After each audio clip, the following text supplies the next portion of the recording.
থাকে ঘরের লম্বা রড মানে কোনাকুনি, কর্ণটা আমাদের বার করতে হবে। তাহলে আমাদের একদম সহজ, কর্ণ সমান সমান হয় আমাদের কর্ণের ফর্মুলাটা হচ্ছে √a² + b² + c², তাহলে 2² + 3² + 6² এত মিটার। তাহলে আমাদের হয়ে যাচ্ছে কত হয়ে যাচ্ছে 4 + 9 + 36। তাহলে আমাদের যদি অ্যাড করি তাহলে এটা হয়ে যাচ্ছে √49, তাহলে হয়ে যাচ্ছে আমাদের 7 মিটার। তাহলে 7 মিটার লম্বা আমরা সব থেকে লম্বা 7 মিটার রড রাখতে পারবো। সব থেকে লম্বা কত রড রাখতে পারবো? 7 মিটার রড আমরা ঘরটাই রাখতে পারবো। নেক্সট যে কোশ্চেনটা সেটা হচ্ছে একটি খেলনা ট্রেনের চাকার ব্যাসার্ধ দেওয়া আছে, একটা খেলনা ট্রেনের চাকার ব্যাসার্ধ দেওয়া আছে 14 সেমি, ব্যাসার্ধ দেওয়া আছে আমাদের 14 সেমি। তাহলে আর এর ভ্যালুটা দেওয়া আছে আমাদের, আর ইকুয়াল টু যেটা দেওয়া আছে সেটা হচ্ছে 14 সেন্টিমিটার সেমি। এবার চাকাটি 1 মিনিটে 100 বার ঘুরলে ট্রেনের গতিবেগ কত? তাহলে 1 মিনিটে 100 বার ঘুরলে তাহলে আমাদের আগে বার করতে হবে যে সারকামফারেন্সটা কত বা পরিধিটা কত। তাহলে পরিধিটা আমরা আগে বার করে নেব। তাহলে পরিধি ইকুয়াল টু হচ্ছে আমাদের পরিধি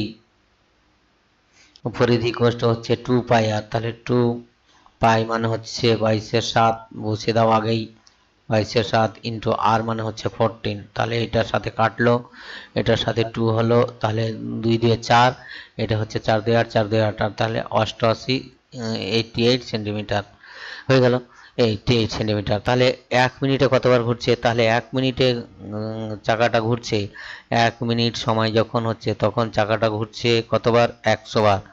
100 বার ঘুরছে মানে 1 মিনিটে 100 বার ঘুরে যদি, তাহলে 1 মিনিটে কতটা পথ সে অতিক্রম করবে? তাহলে 1 মিনিটে পথ অতিক্রম করবে, 1 মিনিটে পথ অতিক্রম করবে 100 ইন্টু তার যে পরিধি সেটা, এটা অতিক্রম করলো, ভালো কথা। তাহলে 60 মিনিটে কতটা পথ অতিক্রম করবে? 60 মিনিট মানে 1 ঘন্টা, ঘন্টায় আনসারগুলো দেওয়া আছে। পথ অতিক্রম করবে 100 ইন্টু 88 ইন্টু 60, তার মানে আমাদের চলে যাচ্ছে কত, এটাকে এত সেন্টিমিটার, এটাকে কিলোমিটারে করতে হবে। কিলোমিটার, সেন্টিমিটার থেকে কিলোমিটারে আসলে কটা ডিভাইড করতে হবে? 5টা শূন্য দিয়ে একের পরে। তাহলে আমাদের এটা চলে যাচ্ছে 60, এটা সরি 60। তাহলে 3টে শূন্য ক্যান্সেল আউট হলো, 3টে শূন্য আমাদের ক্যান্সেল আউট হলো, 100 থাকলো, 6 দিয়ে গুণ করছি, তাহলে 6 8 48 আর 48, এটা হচ্ছে 52। তাহলে 100 দিয়ে ডিভাইড করলে এটা হচ্ছে সরি 5.28। তাহলে আমাদের আনসারটা হলো কত?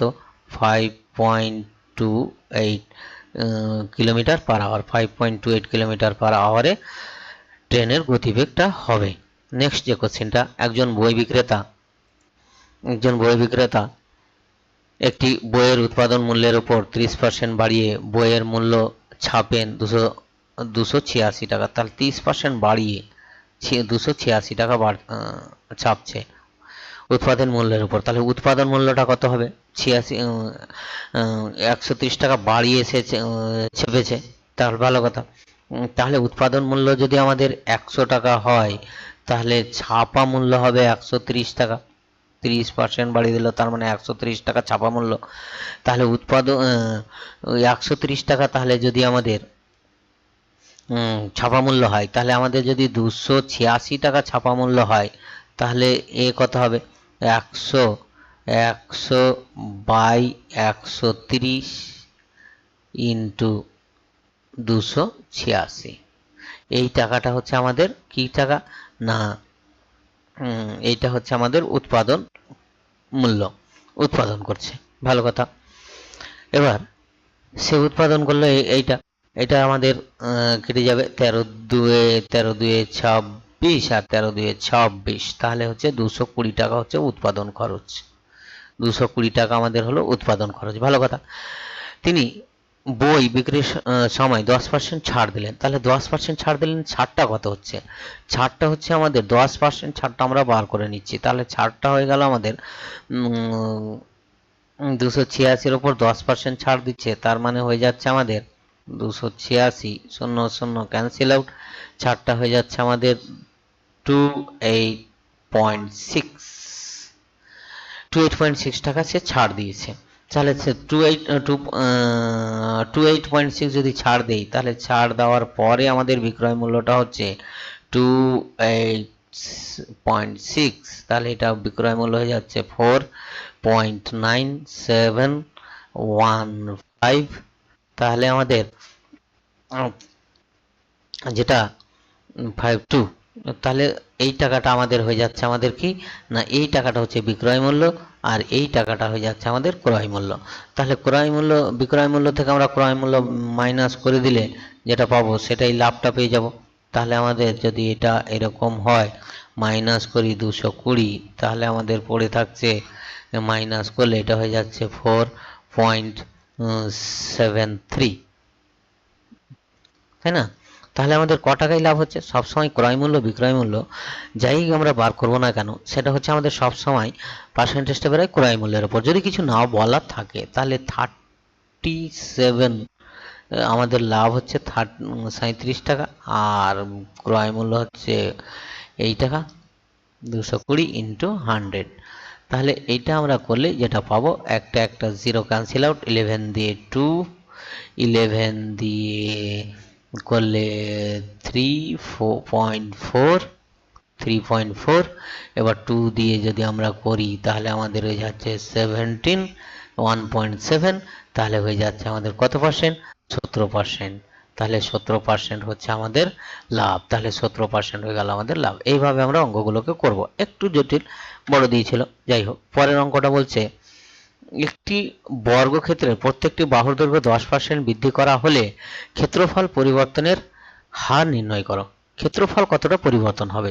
তাহলে একটা বর্গক্ষেত্র আছে আমাদের, এই বর্গক্ষেত্রের 4টি বাহু সমান হয়, তাহলে এক্স, তাহলে তার ক্ষেত্রফল হচ্ছে এক্স স্কোয়ার, হচ্ছে ক্ষেত্রফলটা হচ্ছে আমাদের এক্স স্কোয়ার বর্গ একক। এবার বাহুর পরিমাণ আমাদের বাড়াচ্ছে কতটা? বাহুর পরিমাণ বাড়াচ্ছে 100 থেকে, যদি বাহুটা 100 থাকতো তাহলে সেখান থেকে নিয়ে চলে যাচ্ছে ওরা 110-এ, তাহলে একে কত আর 100-তে কত? তাহলে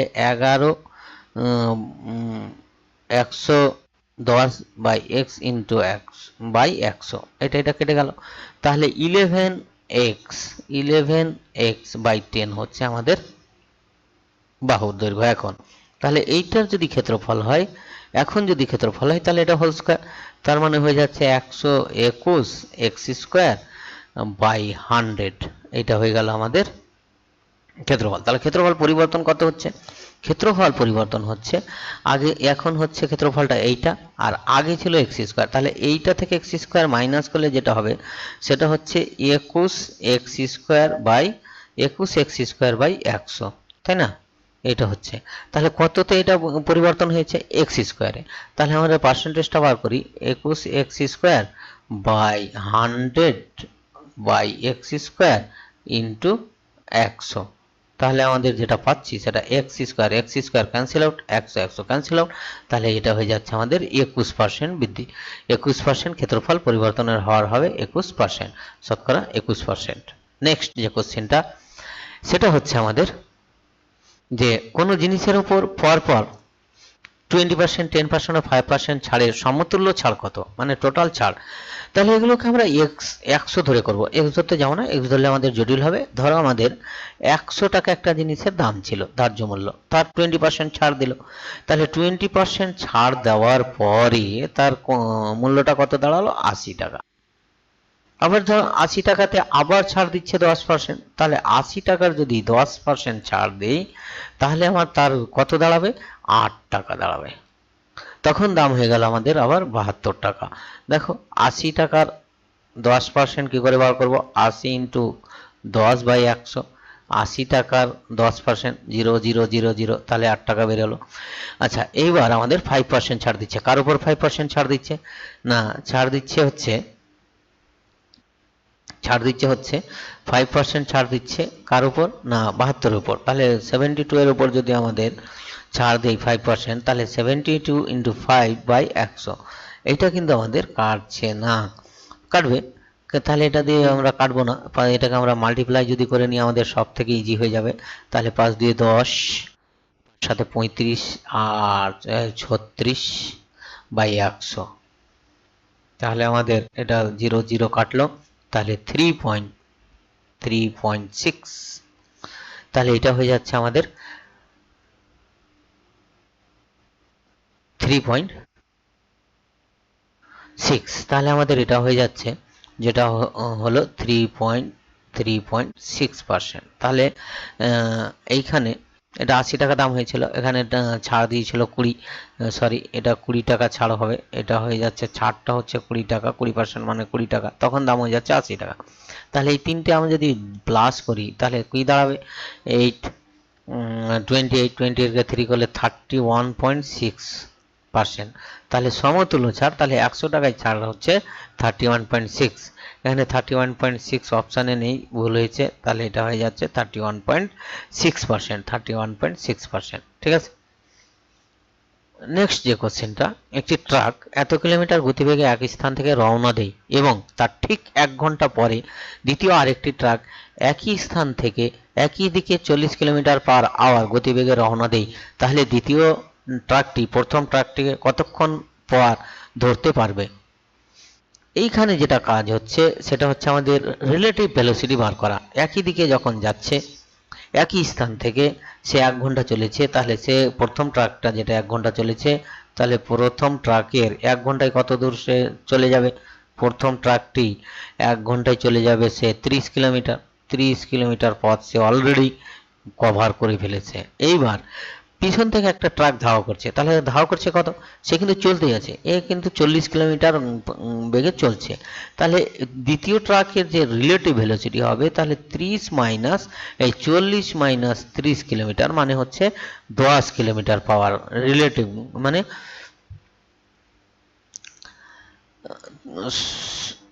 তুল্য গতিবেগ বা রিলেটিভ ভেলোসিটি, সমতুল্য গতিবেগ।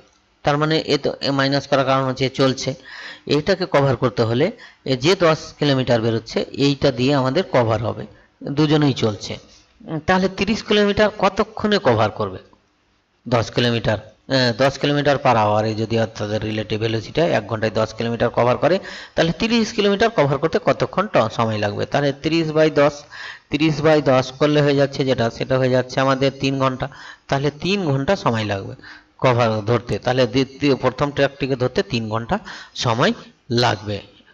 নেক্সট যে কোশ্চেনটা, একটি সুষম পঞ্চভুজের কোণের মান কত? সুষম পঞ্চভুজ আমরা সব সময় জানি পঞ্চভুজের কোণের মান বা ষড়ভুজের সুষম ষড়ভুজ হোক সুষম পঞ্চভুজ হোক, তাদের কোণের মান যখন আমরা বার করি,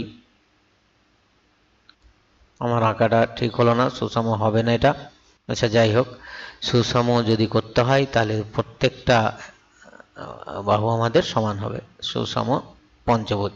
তাহলে আমাদের এই কোণের মানগুলো আমাদের বার করতে হবে। তাহলে আমরা একটা জানি বহিস্থ কোণের সমষ্টি হচ্ছে 360 ডিগ্রি।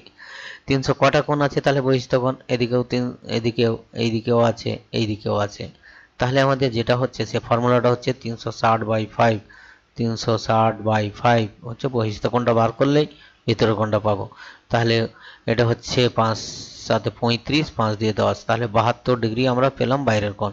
তাহলে টোটাল কোণটা হচ্ছে 180 ডিগ্রি থেকে আমরা যদি 72 ডিগ্রি বাদ দিয়ে দিই, তাহলে আমাদের যেটা পড়ে থাকছে সেটা হচ্ছে আমাদের কত ডিগ্রি না 108 ডিগ্রি। তাহলে সুষম পঞ্চভুজের কোণের মান হচ্ছে 108 degree. Thank you for watching the video.